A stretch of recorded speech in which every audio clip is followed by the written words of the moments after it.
Book TV. Victor Davis Hanson is the author of the book pictured here, The Land Was Everything. It examines the demise of the family farm in America and the social and cultural impacts that result. Mr. Hanson recently talked about his book at the Capitola Book Cafe in Capitola, California. It's 1 hour.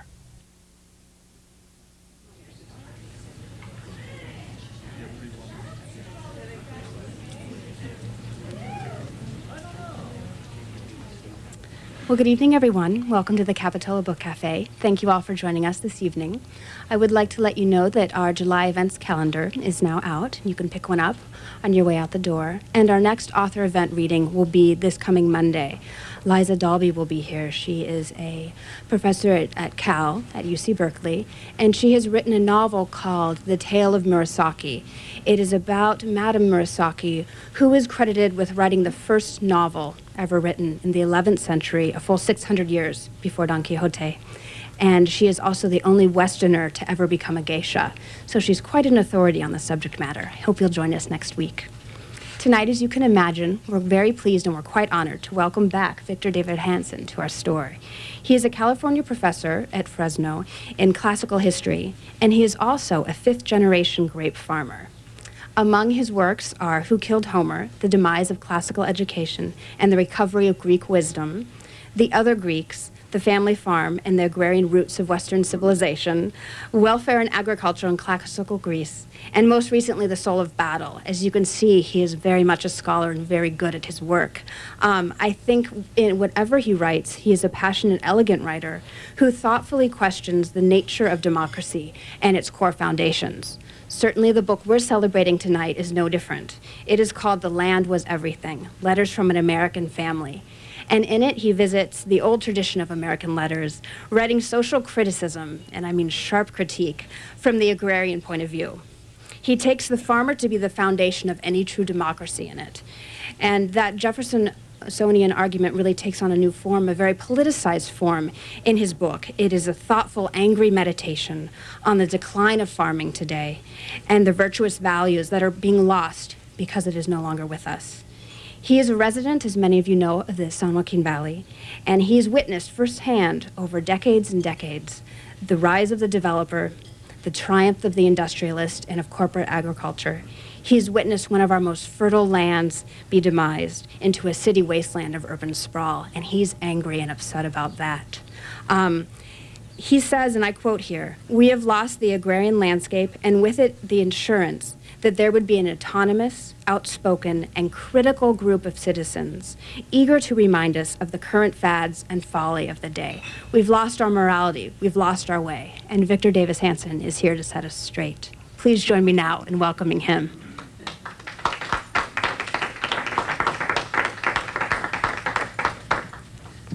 Thank you. It's hard for me to be angry. I'm not an angry person, at least in person.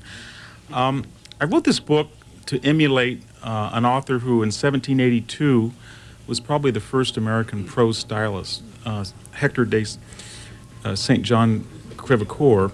And he had this idea that whatever was going on in America, it was quite different than Europe. But mainly or specifically the creation of independent property-owning small farmers who, because they were their own bosses and were not serfs or slaves, they had created in their daily experience a new way of looking at reality, and they'd created a new type of government, a new culture.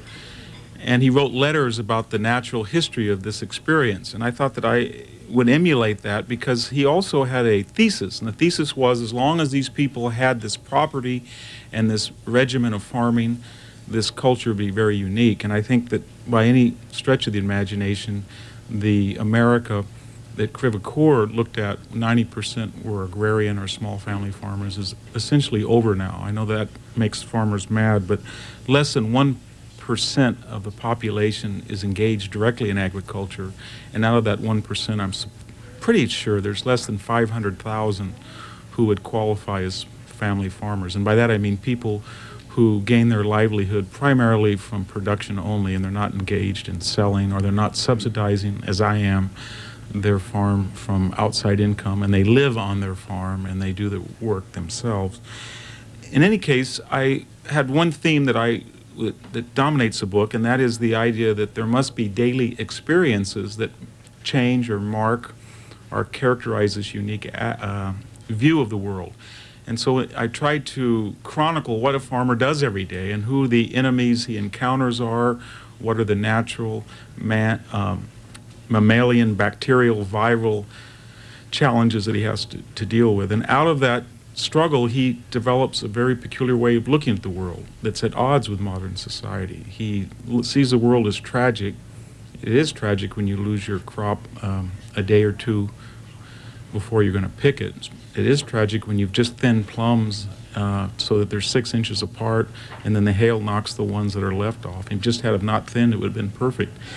And so he has a tragic view that we on Earth in some ways are here to suffer, but more importantly, we can't change certain things. We don't expect government, or we don't expect other people to make life perfect for us. And that, I think, is at odds with the modern view that we can change almost everything, even maybe death itself we're looking at. Second thing that farmers do from their daily experience, they have a sense of shame they operate out of rather than guilt, because what they do is so visible, and they're rooted in one place. They are born and they live and they die in the same place. They're very worried about their name in the local community. It's the shame culture that all of us deplore in literature and find narrow-minded. But nevertheless, it seems to be a break on certain types of behavior, I think, much more effectively than guilt. And I tried to explain why in the book. Another thing is they don't romanticize nature. We have many people who say have a gigantic SUV and wear tremendous boots, and they can go anywhere and go nowhere. In other words, people who are ensconced in a very safe suburban environment will romanticize how beautiful or how nice or how quiet nature is. In fact, it's neither. But on the other hand, the farmer doesn't desecrate nature because he needs his life to be gained from nature. So he has a rare balance. Almost like grafting. That's the metaphor that the Greeks used, and I think that most farmers fall back on that he takes a wild root that can produce no fruit, and he takes a cultivar that can produce good fruit but has no root, and he combines the two and makes something better than either. Where we live, there is a parcel, it's about a 1/4 acre that's never been farmed. It's on a corner between our neighbors, and it represents the natural, pristine San Joaquin Valley landscape, before irrigation, before cultivation, before leveling. And when I walk by it every night, it's, to be frank, it's rank, it's full of willow, it's foxtails, it's hilly, it's got rodents, it's pretty ugly. And how people, my ancestors, came out to this area and lived there and camped out and homesteaded, I don't know. But it's ugly in the same way I think that the Walmart 1.5 miles down the road is ugly. We just took out 5 years ago about 2,000 acres and planted Walmart, Blockbuster, Jack in the Box, the whole American consumer nightmare. And that took a beautiful vineyard that had improved on the arid, dry, and rank growth of the San Joaquin Valley before 1870, and then we did just the opposite, but had the same effect, and that was to ruin a checkerboard of cultivation. So I think that's one of the main reasons I wrote the book. There's also two other themes that I think are important that we have misconceptions about farming. And the first is that we think that farming is designed only to produce food. That's a modern American concept, I think. The Greeks, the Romans, and most Europeans in the Western tradition had seen a dual purpose of agriculture. It was supposed to grow food, but it was supposed to also grow a particular type of citizen. That would be a check or a break on people who lived in town and were comfortable with consensus and uniformity. While you might not want a nation of 90% farmers, I sure wouldn't. Life would end at 7 o'clock in the evening. You might not want 50%, you might not want 30%, but I think maybe 10% or 20% would be valuable, because these people who were in the school boards, on the hospital board, in the post office, you see, they have a very peculiar way of looking at things. Their language is blunt, it's clear, they don't rely on euphemism, they're not comfortable with consensus, they're at odds with trend and fashion, and they tend to remind us of certain valuable things of the individual and autonomy. So I think that's very important, that land return to the idea that it produces people besides just food. The other main theme I think is more disturbing. It's got me in some trouble here now and in the past, and that is not just that family farming is dead for all practical purposes, but that it was not killed by somebody in a black hat and a mustache who sits on top of Prudential Insurance and sort of has this conspiratorial plan to kill all family farmers. Rather, if we didn't have corporate agriculture, we'd have to invent it. Because corporate agriculture does some things that we as family farmers could not do. And that's things like get Santa Rosa plums to Boston in 3 days in July or June when there's no plums in Massachusetts. Or we can get cantaloupes to Florida out of season. Or we can bring guava into Fresno when we don't grow any guava. Right near where we live, there's something called Food for Less. It's open 24 hours a day, 7 days a week. The climate is absolutely uniform, whether it's cold or hot outside. And you walk in and you can see all the food in the world there for people to buy at any time of the day at very cheap. It looks pretty. It doesn't taste very good. And I think it's not toxic in low doses. But the point I'm making is where did that monstrosity come from? It came from all of us, inside us as people. And we want, just as we want cars of different colors and shapes and at any time, and we want them at certain performance levels, so we are with food. We want food cheap. We want it all seasons of the year. We want it from any place in the world. And to do that, you need vertically integrated enterprises that, while they may lose money growing the food, they have the capital to create distribution, trucking, cold storage, shipping, advertising. And they came up out of that need or that desire, I think, on the part of all of us. That's a message that people don't usually like to hear because it suggests that corporate agriculture is insidious rather than evil and is successful rather than a failure at what it aims to do. And finally, I think that throughout the book, I try to make the argument not just that family farming is just about over and not that some evil conspiracy killed it. Neither, I think that was not true. But also the idea that farmers are not necessarily better people than the rest of us. They're just different, and they have a historic relationship with democracy. I'd like to read, just in conclusion, because I want to hear questions more than myself talk, 3 or 4 passages from the book, and I'll explain them, and then maybe in 3 or 4 minutes we can talk.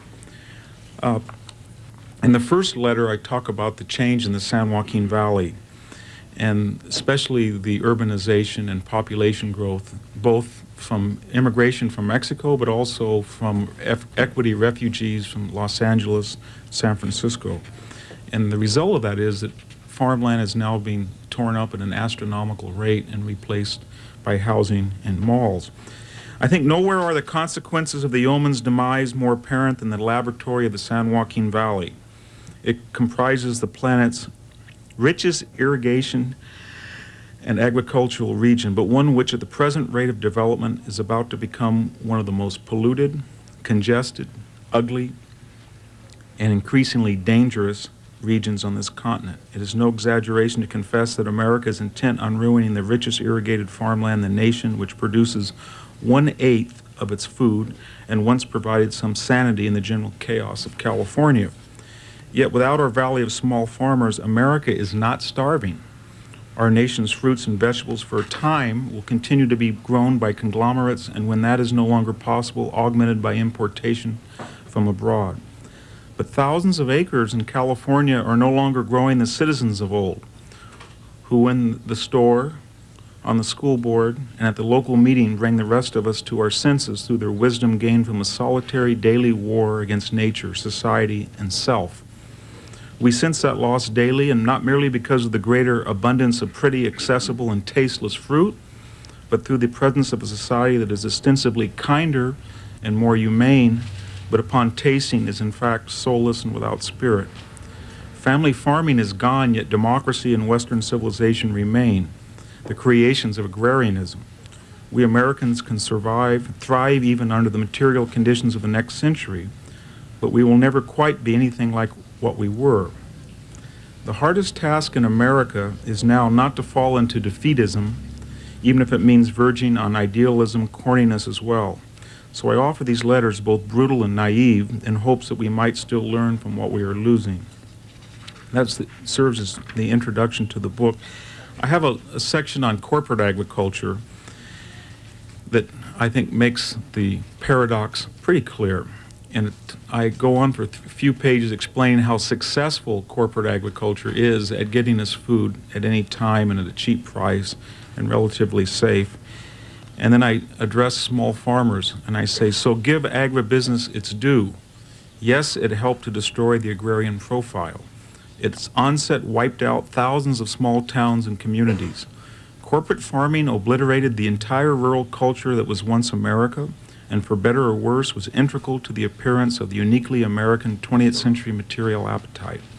It took hard-working, dirtied, and dutiful underpaid sons and daughters off the land and into suits, air-conditioned office, and real money. Latifundia brought to farming huge, horrific machines, an army of accountants, brokers, and bankers that hated the idea of a bumpkin plowing on his granddad's 20. It equated the spirit. Corporate agriculture did all that, and more still that we will only come to learn of in the future. But agribusiness has not given America food that is immediately dangerous, scarce, or expensive. It has not forced down the gullet of America anything that it did not want. Farm preservationists and agrarian activists are right to want the lie and to hate the truth. But finally, they must be honest and so acknowledge the truth. Agribusiness is dangerous and frightening, not because it has failed, but because it has succeeded beyond our wildest expectations. I want to read one more passage about family farmers. And again, you maybe have sensed, if I didn't hit you over the head with it too much, that I didn't want to be romantic, because I think one of the great flaws of the entire genre of farm writing is romance. That is, that farmers suggest that farming's clean or it's nice or that we are better than other people, none of which is necessarily true. It is easy in becoming an unconscious and natural part of the American character to develop housing tracts from farmland, to shop at the supermarket produce section, to eat anything at any time while romanticizing from afar the man with a hoe. But it is hard to curb your appetites, buy direct and in season, and keep the countryside pristine to benefit someone illiberal and bothersome in our midst. We wish to make the farmer like the suburbanite in appearance, behavior, and ideology when he is assuredly not, and then and only then save him on the cheap and in the abstract. Far more honest and difficult it would be to confess the truth about his nature and then rescue him in the concrete. Family farmers are not more moral than people in town, and what they do is no longer essential to the life of the nation. America will continue to be free, rich, and democratic long after they are gone. But they are different, and they are a link with America's past that brought us the very bounty we take for granted, or worse, sometimes despise. You off the farm are not truthful in claiming farmers to be saintly and invaluable, and we are more dishonest than you for basking in that romance. You in town should like us for offending, not pleasing you, for not wishing to be like you, for that is ultimately for your own good. And you farmers, as you vanish, should not claim that you are not disappearing, and you should not claim that your disappearance will destroy what your country has become. If anything, you should cease your myth-making and must feel proud, not ashamed, that you are bothersome, direct, unchanging, and so in your 11th hour entirely and forever at odds with all that which you are not. And I'd just like to finish with one last passage. And I'm always curious why farmers are so dour, and I think part of it, as I explain in the book, is that daily they have to fight bacteria, vira, rodents, government, and finally they realize out of that struggle that we all die, that we don't prosper as we should, and they become cynical almost about human nature itself. They see so many things from the vantage point of a single residence. And I was interested in that. I don't know very many optimistic, happy, or cheerful farmers. And so I have a little paragraph about them. Sometimes I think the agrarian comes not even to like himself or what this insight from agriculture, this daily testimony to plant and animal ruthlessness has done to him. This unhappy insight that character more often comes from tragedy, virtue rarely from success. Sometimes I see why at 60 he is gnarled and tough-tongued and apart from this world. Why the farmer gains no delight when his peach orchard finally brings a profit and feels no sorrow when his grapes rot in the vines a week before picking. Why he's not shocked when the son he set up in business on borrowed money ends up drunk and addicted and in prison. When the daughter he sent off on more borrowed money to the university comes home pregnant and poor. When the land is everything, teacher, nurturer, expressionist witness to human folly, companion to death, people can be predictable, then disappointing, and at last even irrelevant. And finally, I have a standpipe where all of these people who were family farmers in the neighborhood used to come and talk. And I end the book with a sort of an image of what's happened to these people. They're all gone now. The standpipe is not used anymore. All of our neighbors are either renting or working in town, or corporations have the land. But I was remembering the discussions that used to take place there, and I ended the book with a paragraph. Last night by the irrigation standpipe I made a vow to the memory of farmers past, these men of sorrows, that for the rest of my life I shall pass on something of the wisdom that they taught, the creed of those to whom I am no longer a part, and I shall. And then more concretely, I climbed up the ladder of the standpipe, and as a votive for them, I tried to divert a little late-season Sierra irrigation water, pure black and cold as any Stympholean stream in Arcadia, into the pond basin that is now long dry. When that votive torrent was on loose, the pressure to all the other trunk lines collapsed, and the entire head of water rushed for one final brief moment into what was once the Mr. Rhys Davis Pond. "Good night, Mr. Crevecoeur," I said. I heard a cry answering me in return, but when I turned around from the ditch gate, they who had always been nearby me were gone, all of them now, forever, for good, gone they and their land that was everything. Thank you. Does anybody have any questions at all? I didn't want to end on such a bleak note, but does anybody have any questions about farming, ancient or modern? Yes? It seems to me that you have established a critique of contemporary American democracy while at the same time you cling to an optimistic view or a hope about it. What grounds for optimism, whether urban or rural? Well, I'm confused about America because in some sense, in the history of Western civilization, there's been no more culture that's safe and secure and affluent and free. All of us in this room tonight will make it home. We'll have a wonderful selection of food. We'll have instantaneous communication. There's not a war going on. And all of that is a product, in some ways, of this leveling capitalist democracy that sort of gets rid of all fights, all differences. And I think that's good. But in the same token, the world that I knew, which was one of the spirit, where people were hard-headed, individualistic, autonomous, fighting all the time, there was something about that that created heroism. So I have this idea that we're all going to live a lot longer, and we're going to be much more smug and safe. But I think in the process, we're not going to be as spirited. And that makes me kind of confused. I don't know if I'm optimistic or pessimistic, but the farmers that I know, I knew, were fighting all the time. They made life so difficult because they were always arguing with each other, but in the process they were occasions to show muscular strength, to tell people off, to order somebody off your property who could help you financially over an issue of character, an issue of principle. And yet that made life so difficult. Where I work at the university, I even know the language is different. Let's do lunch sometimes. That's problematic. One could say that. And yet that way of talking, that way of acting brings people together, creates productivity, creates uniformity, and irons out differences. So I'm not sure which system I like, whether I'd like to at least live and die soon and have some action, or see the world that it's becoming now. I drove into Santa Cruz, and it's just a different world than when I was here 30 years ago. It seems to me that you have much more selection in Santa Cruz, you have much more of everything, but yet the people themselves don't seem as opinionated, they don't seem as individualistic, they don't seem as fractious, and I think that's happening all over America. We're becoming tied globally even as one uniform culture that's affluent and free, and yet also daily we're becoming less spirited. And I think part of that is we don't have any chance for heroism in our own lives. You got to, John and then Ken. If the family farm was economically viable in Central California, do you think... If he is or isn't? If it were, do you think that you could produce enough children of farmers who would want to carry on that way of life in this culture as... No.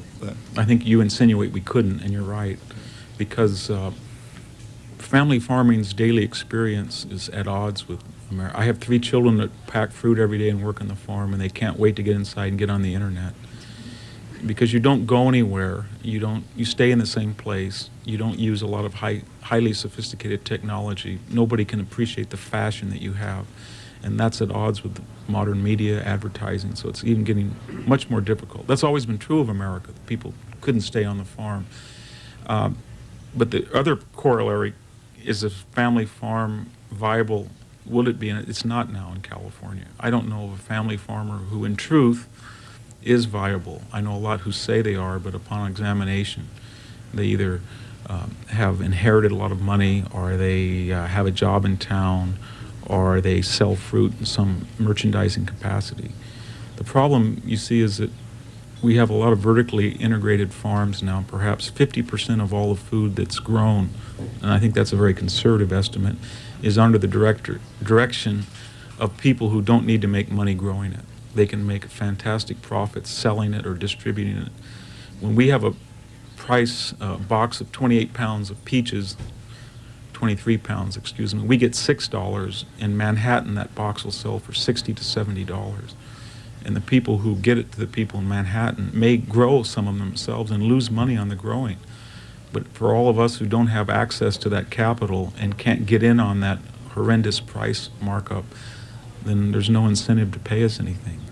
If we had a simple antitrust statute that said people who grow food and people who process it should not be the same person, just like doctors should not own X-ray labs or pharmacies, I think it would be a wonderful thing. That and abolishing the Department of Agriculture would be just as good. Well, yes. That relates to what I was going to ask you, which is, you've obviously thought about farming a lot and had a lot of experience with looking at farming in different cultures at different times. If you could, in the farthest reaches of your imagination, design a cyber farm, what would it look like? A cyber farm? You mean a utopian farm? Well, one in cyberspace, in which the devotee could fertilize the plants, water the plants, and have a harvest. What would it look like? Well, I've thought about that because and it's not so beyond the realm of the imagination. Right now, the legacy of family farming is being taken over by a very new type of family farm. And these are usually children in their 30s to 50s of parents that were urban, often had access to capital, and have bought 3 to 5 acre to 7 acre plots within a 25-mile radius of major urban centers. They tend to be more organic than not.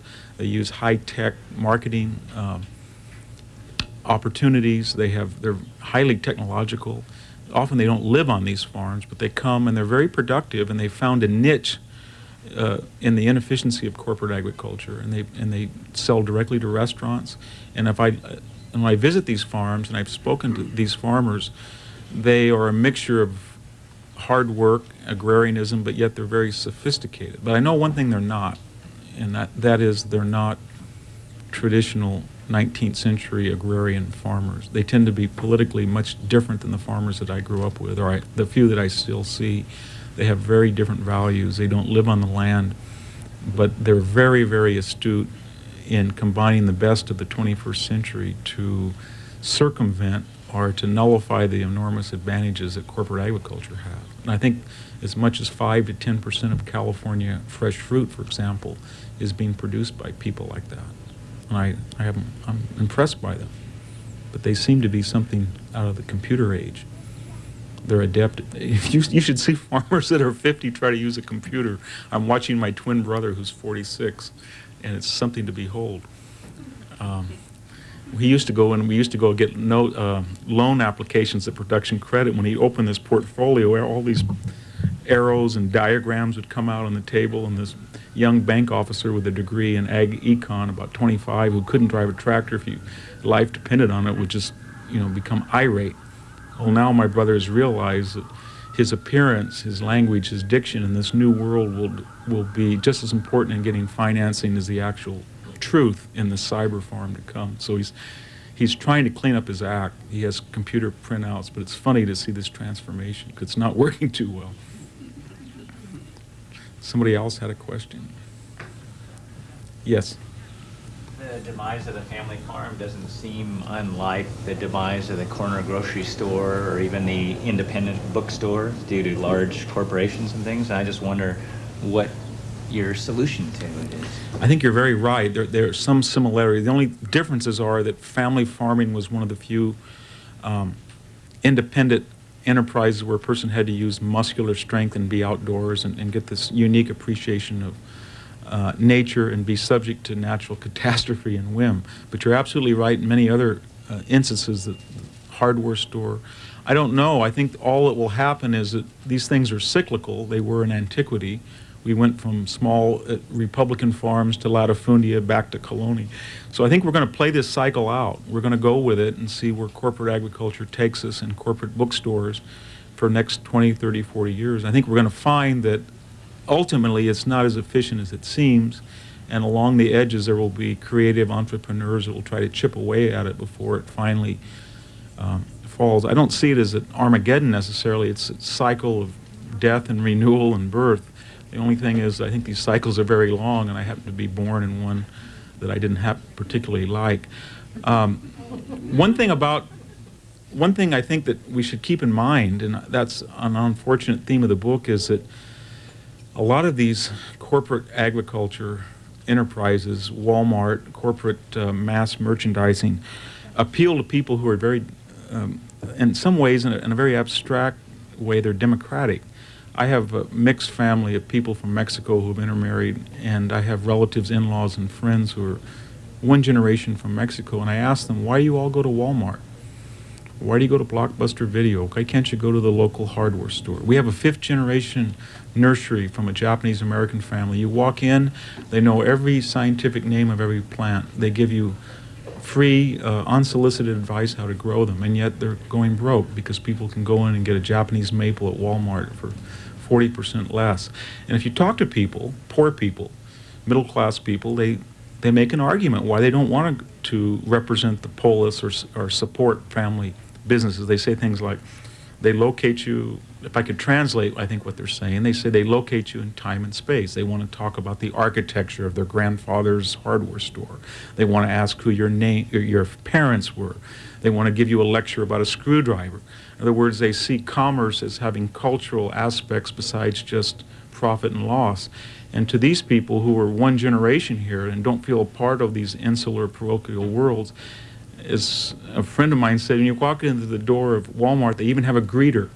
And I have $1 in my pocket. I'm as wealthy as a man with 1,000. They treat me the same. It's anonymous. I get my screwdriver. It's cheaper than the family farm. I don't have to hear this boring story about, my great-grandfather made that stairway in the store. None of that. It's just strict commercial transactions. And that has an appeal because it's a leveling influence. And so I think, in my experience, the people who oppose Borders and Barnes & Noble and Walmart tend to be more affluent, they tend to be better educated, they tend to be supporters of their local communities, and the people who are for it, at least empirically from what I see, are people who are from the lower and middle classes, and not only like the cheap price and not only like the accessibility, but like the anonymity too, and the idea that they can walk in there and be just like anybody else without having people asking them questions. And if that's true, I think that means that Walmart will grow for a while longer, and corporate agriculture will too. Yes, you had a question. Is this same trend occurring globally with other developed and developing nations as well, do you think? That's a very good question. Is this move from family agriculture to corporate agriculture global? And the answer is yes, in two realms. And this is what's ironic about it, in the third world, we keep thinking we're going to starve. This idea of a population bomb in the 1970s, we were all going to be starving by now, we were told. The fact is that there are thousands, millions of acres in Asia Minor, South America, and in Australia that have never been brought into production because people didn't have the capital for massed hydro projects. That's happening now, usually with foreign capital. So our biggest problem as fruit growers is that you can bring in, say, plums or peaches cheaper in Chile than we can grow them in the United States, given the labor differences. So in one sense, the third world now is becoming the domain of corporate agriculture, both from Europe and the United States, and also clones that are indigenous. But on the other extreme, something strange has also happened in the last 50 years, and that is in Europe and Japan, there has been a deliberate decision by the government to, in a lot of ways, subsidize family farmers for their cultural value, and that means to pay them money above market prices, to have strict zoning laws, strict laws against development. And the result is that Europeans pay about 30 to 40% more for food, not directly, but through their taxes that go back to farmers. And yet they have a countryside that's dotted with small farms. That's something I don't think Americans are willing to do. But if you go to France or you go to even Greece or Italy, you see 19th century America. Maybe it's a little dishonest because many of those people who are being subsidized have all sorts of other occupations. But they have made a decision, at least for a while longer, bitterly resented by the American Farm Bureau, I might add, that Europe is subsidizing and Japan is subsidizing, as they say, a culture and not economic reality. And so we compete against olive oil from Greece, and we compete against Spanish wine, and we can produce it quick, much cheaper, but they can sell as well as we do thanks to government subsidy. I don't know if we'd want to do that. I don't think we'd have to do that in the United States. Again, I think if we would just have antitrust statutes that said that growers and producers should be separate entities, and we should abolish, I'm serious about abolishing the Department of Agriculture. $35 billion Freedom to Farm Act they passed in 1996 that went almost exclusively to corporate agriculture, and they promised that they would take no more. This year they're already talking about an extra $3 billion on top of that. And I think the Department of Agriculture is really helped to contribute, along with the American Farm Bureau, to the demise of family farming. So, yes, you had a question in the back.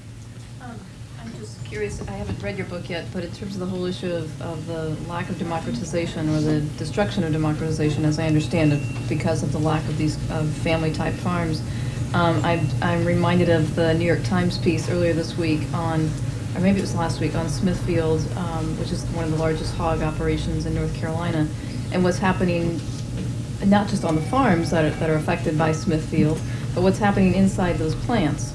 The kind of worker conditions and the kind of racism, structural racism within that plant. There, in effect, is a de-democratization for the worker who's working in agribusiness. I'm wondering if you address Yes, that I do. beyond the farm gate in your book. I sort of do it in a typical way of presenting the reader with a paradox. The paradox is ostensibly corporate agriculture is supposedly great. I know people who pick plums for families for 5 generations their family has, and then they'll go work for a big conglomerate and they'll get a special hat, they'll get health benefits, they'll feel part of a team, and in some ways that's true. But the problem with all this is anytime that you have people working for large government or corporate entities, there is a dissonance or a cutoff between the people who manage and the people who work. There's no middle group that's a liaison. I'll give you an example. The danger with farm chemicals are not spraying them. They're usually diluted 1,000 to 1. If I put a gallon of paraquat, I have to mix it with 1,000 gallons of water. And so while we don't like to have, paraquat sprayed very much, it's not going to necessarily in its diluted form be quite as hazardous. But when you put that 1 gallon in there, that's a very dangerous thing to do. Now, if the person who owns the property and lives there, maybe he won't use paraquat. Maybe he'll think of other ways because it might drip into a puddle that his dog might drink out of and would kill him instantly. Or maybe it might pollute his water supply with which he feeds his family. 1950s, my uncle mistakenly was told that DBCP was a cure-all for nematodes. He put that in, and now we are drinking DBC water, and my children will be drinking it for the next 100 years. that's an example of how somebody was misled. But I think when you have family farmers or people in hardware stores, there's a realization that they suffer immediately the consequences. They're involved in the direct production. And while we label that inefficient, maybe in the long run it's more efficient. And that's why I'm worried about agriculture, because I think when we go to a system where we have just a few people who own 100 tractors and can't drive one of them, and who don't even live on the farm and don't even visit it, and that's what's happened in the San Joaquin Valley, then they have no realization for what it's like to chop cotton at 105 degrees. Or they have no idea what it's like to put diazinon in its undiluted formula into a spray tank. Or they don't know what it's like to drive a spray tank and have clogged nozzles and decide whether to use gloves to unplug them or your bare hands. Gloves won't do it, but they'll protect you. Your bare hands will do it, but they'll make you sick. So all of those issues, family farmers make those decisions based on their own self-interest of keeping their family alive and healthy and safe. Corporate agriculture doesn't have that incentive. And so I think that's this larger issue about what American capitalism is becoming. It's becoming more and more efficient and giving us more and more leisure time. The rub is that we don't know the ultimate consequences of that price, and we don't quite also know what to do with the leisure that we get. I don't quite understand that we're always, the university now is talking about cloning vines. Every vineyard has strong and weak vines just like people, and we're supposed to go out and see the biggest Thompson vine that we can find and then ship it to the university, and they're going to genetically engineer it so every single vine looks like that.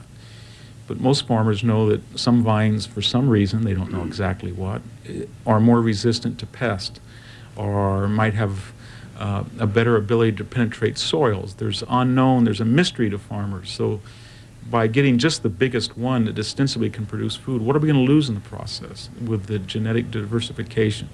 And so they ask those questions, perhaps not in a scientific language, but their common sense, I think, is on the right mark. And we're losing those people now. And we're not having any checks or balances on this effort at ever more productive capacity. I don't think we've seen the end of it. I don't think we know quite what the ultimate price will be. It may be dangerous, it may be not, but I think that it's silly to wipe out a whole generation of people who represented 2,500-year tradition. And that's just not farming, it's small business people too. Did anybody else have a question? Yes? I was wondering about your thoughts on the genetic seed thing that's going on now with Monsanto and things like that. Genetic engineering of crops and pesticides and things. There's an irony there as well. A lot of the herbicide and pesticide research that's involving genetic engineering comes from worries by people about old-fashioned organophosphates and organochlorides that were toxic. So now we have this strange situation where our research monies, most of them government monies from the universities, some private industry as well, are trying to re-engineer plants that taste bad to insects, or they make insects sick and then therefore will not have to be sprayed, or will be resistant to fungi, and so we won't have to use sulfur. But my worry is that by changing the very genetic blueprint of that plant to make it toxic to an insect, we may in fact be just in some strange way applying more pesticide that we don't even know about. And so this is what's funny. If you read the farm literature, both the academic literature and the commercial literature, at least the presumption is that all of this research is governed that the old agriculture won't work anymore, that we can no longer spray things to make insects sick, or we can no longer farm in the way, and that these people pose as protectors of the environment and protectors of the consumer by ultimately giving you the perfect plant that produces just enough fruit, not too many, not too little, so you don't have to use labor to exploit poor people to thin it, which will not get fungus or bugs, and therefore you won't have to use toxic chemicals that the consumer might not like, and will engineer it so it'll be a particular color that the consumer wants, a particular firmness that will ship well. And all of these things are consumer driven, so we're told. The ultimate, remember, with all this research is to give you an apple and a plum at any time of the year that's very hard and looks beautiful, and didn't kill anybody or doesn't make people sick in producing it. I think part of it is we also have to be honest, and that is that it's very difficult to put a tree in the ground and grow an apple or a peach and make sure that nothing in nature destroys that you don't have brown rot, that you don't have peach leaf curl, that you don't have mildew, and then pick it by somebody who has 60 pounds of peaches strapped to his belly from a three-legged ladder about ready to break his neck when he comes down that ladder, and then take it and put it in a bin and drive it in and have a bunch of people pick that out of a bin, wash it, put it in a box, and ship it to somebody. All those are very unnatural things. And we got into this mess because we ask, I think, too much from both man and nature. And I think people in America don't realize that when they see a peach, if I were to bring out a peach right now, the whole history of how it got there requires some amazing things that have to be done that are not natural. And the old idea that we all lived within a quarter mile of a vineyard or an orchard, and somebody picked a small amount and then took them to town on farmers market day, and everybody took their shopping baskets and shopped 2 or 3 times a day even for various things. That's not what Americans want to do anymore.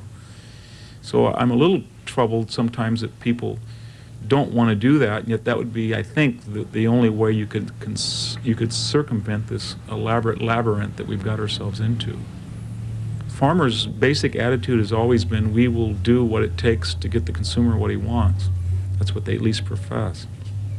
And they do a lot of frightening things to get what the consumer wants, believe me. We're not supposed to tell you what we do, but we do some things that we would rather not do, I think. Less than in the past, but still. Just to mention the idea of getting rid of weeds. When you water things, you get weeds. There's only really 3 ways to get rid of weeds. You can spray them with chemicals, and then you've got into the whole petrochemical industry, and it has probably health hazards. Or you can do it mechanically, and that means you can burn fossil fuels and pull big steel disc or spring tooth that raises dust and consumes fuel and is quite dirty. Or you can have a third alternative, and that is to use the back of the person who can't read. And usually people who are willing to go out and do that for 8 or 9 hours with a hoe usually can't read, and they're being exploited. But I don't see any way around that choice. So people now, I've been told, my brother now sprays Roundup in the centers of his orchard because he thinks he doesn't want to create dust that will pollute the already polluted valley air, and he doesn't want to burn diesel fuel to disc, and he doesn't want to hire people that have all sorts of labor problems to hoe. So now we've just started to spray almost all the middles with chemicals, and I don't know we're told they're safe, but I have my doubts about that. Once you move away from nature and the muscle in a hoe, you get into new problems. But yet muscle in a hoe, we're told, has social consequences in an affluent country. All I try to do in the book was make the reader aware that all of these issues are very complex and that there's no clear-cut ideological slant, that farmers are neither good nor bad. They react in their efforts to feed their families to what they perceive society wants. And they're so baffled because I think society does not know what they want right now. I think they want everybody who hoes to make $10 an hour. I think they want all the chemicals that are used to be almost so safe you could drink them. I think they want all the tractors not to make noises or to, emit noxious gases. And yet all of those are mutually exclusive. And so they're confused right now. Yes. What do you think about the future of organic farming? There's a lot of organic farming in this area, and we have, at least 4 markets a week where you can get organic food. Do you see? But now what's happening is those organic farms a lot of them are growing larger. They're acres and acres, and from what I thought I understood, you can't have acres and acres of land without using some kind of chemical or pesticides. No, you can't. And so 2 things are happening in organic farming. One is exactly as you describe it. Corporations are now seeing there's a niche of sophisticated buyers who want a different type of fruit, and they're going to be the people who they think are going to be the the big players in that arena. So that's happening. We're starting to see corporate people get into organic farming. And some of the people are like ourselves. We've been going to the Santa Cruz and Monterey market since 1984. So we have about 20 acres on our farm that it's organic, that we pick the night before and our children drive it and do that. So farmers are trying to mix both regimens as much as you can. And then within the organic farming, there's a big divide itself. There's what I would call the California clean people who say that you can use certain things such as nitrogen, which is a natural element for fertilizer. Sulfur is a natural element for mildew control. Cryolite is mined from the earth for worm. And yet they fight against purists who don't want any chemicals at all other than certain types of soaps and juices and things like that. So I think the problem, why then hasn't organic produce taken over the Safeway market? Because I still think 80% of all fruit that's consumed by America comes out of supermarkets, which is not as a large a percentage as it was in the past, but still quite dominant. And most of that, if not all of that, is not organic. And I think the answer is that people want organic fruit not to look organic. And whatever you want to say about corporate agriculture, and I could go on till midnight, the people who are involved in the research are not stupid. And they have a method of their madness, and the chemicals they use actually do make fruit look good. And if you've ever seen grapes that have mildew on them, or if you've ever seen hopper defecation on a grape, it's not pretty. So we do all of these things to eradicate every living organism, and therefore the fruit then is unmolested, if I could use that term, and it looks good. Organic fruit doesn't quite look as good as non-organic fruit. And I think that's the problem right now. And so the way people are trying to get around that is to genetically engineer fruit that may taste better and not have such susceptibility. As a farmer, I think that we're getting very close to God's contradictions, that I think every time I've seen in my life as a farmer someone who wanted to make fruit a little harder, then it was less tasty. Every time I've seen farmers that wanted to make it a little bit more juicy, it had to be smaller. Anytime it was a little bit bigger, it was more watery. There seems to be almost a divine medium or mean that you step over the line at your own peril. For each problem that California farm research has solved, that solution has created another one.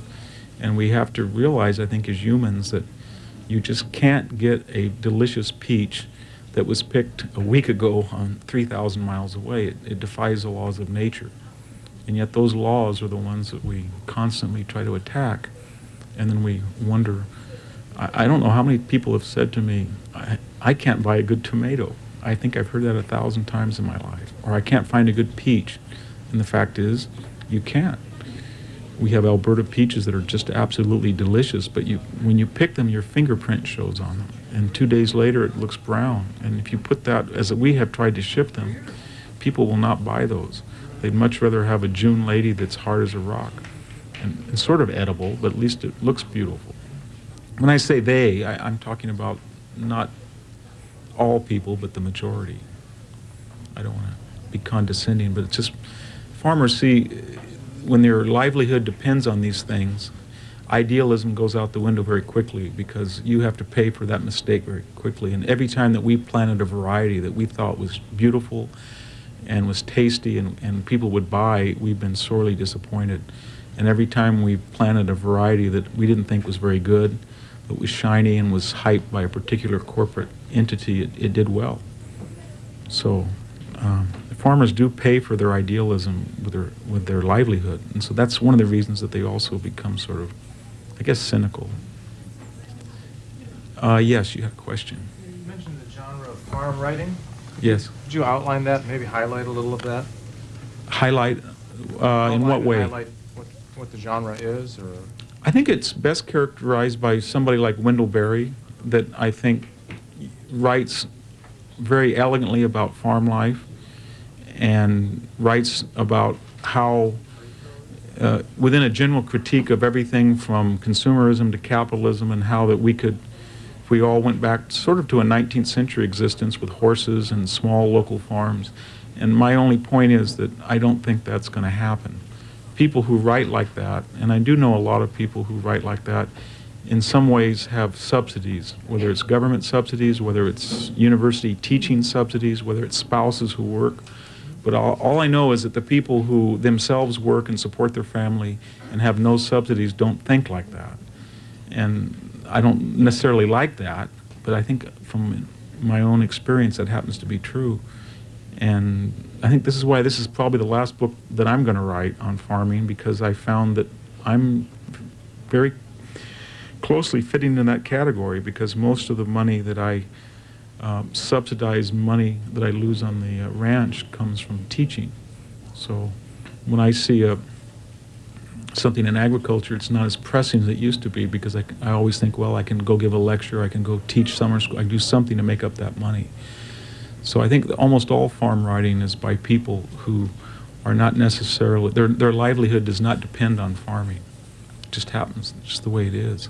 Or they're some way connected with the university. And another thing that bothers me, not because of the politics, because most of the politics I agree with, but because of the honesty of the politics.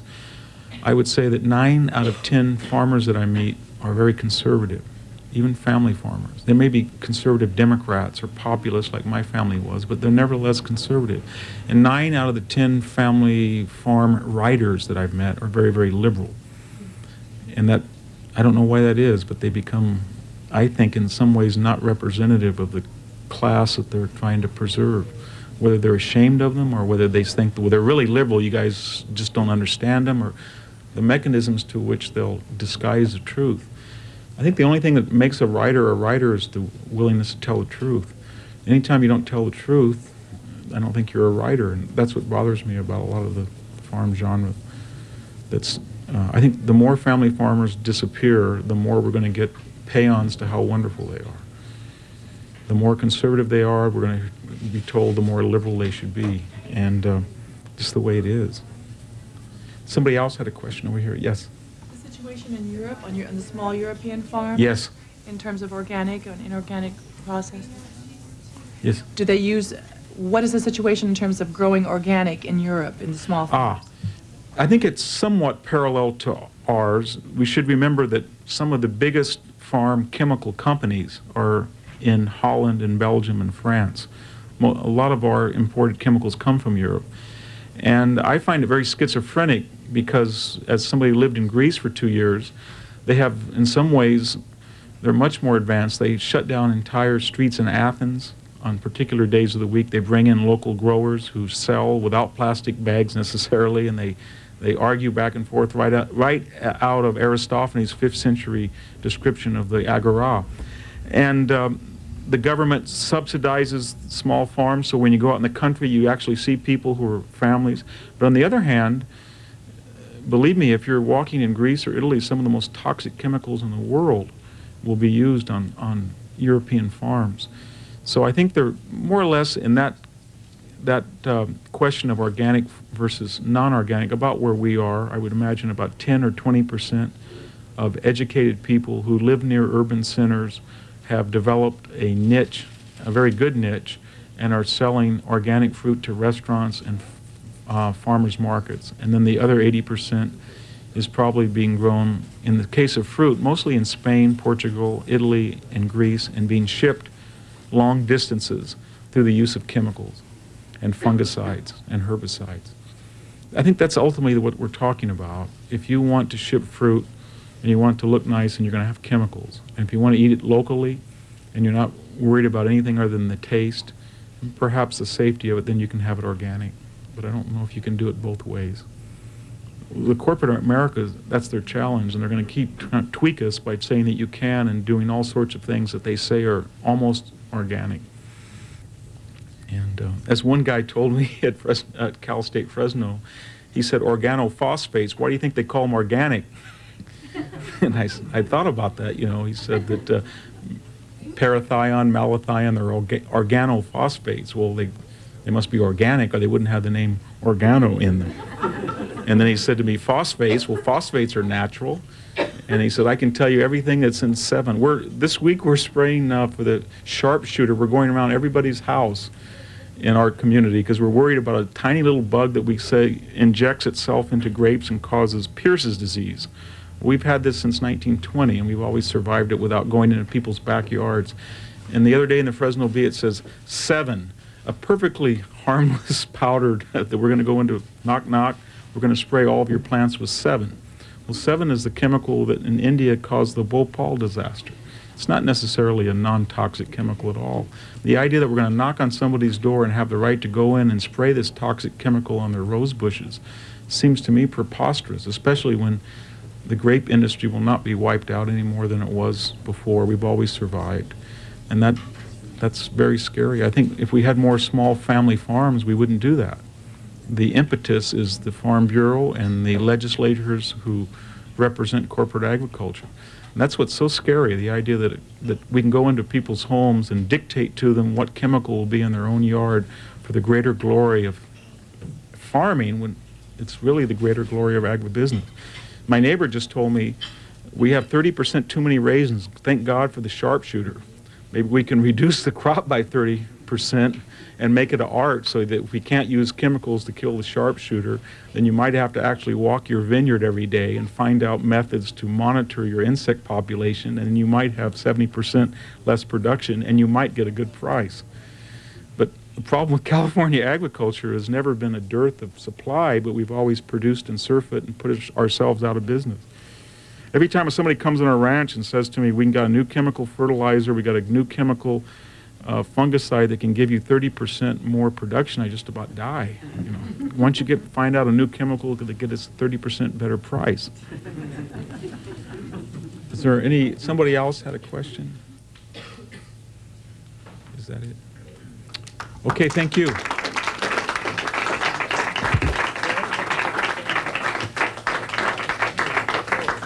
Thank you all very much for coming. The land was everything. It's 20% off tonight only, so do bear that in mind. And Victor Davis Hanson will be signing his books right here. We'll see you again at the Capitola Book Cafe.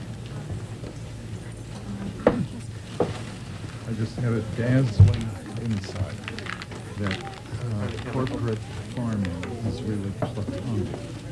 There's that idea of the peach, the perfect peach. Right? It's a form. Yes, it's a form of it. You are. Victor Davis Hanson is a professor of classics at California State University's Fresno campus and the author of several books. His latest work, The Land Was Everything, is published by the Free Press.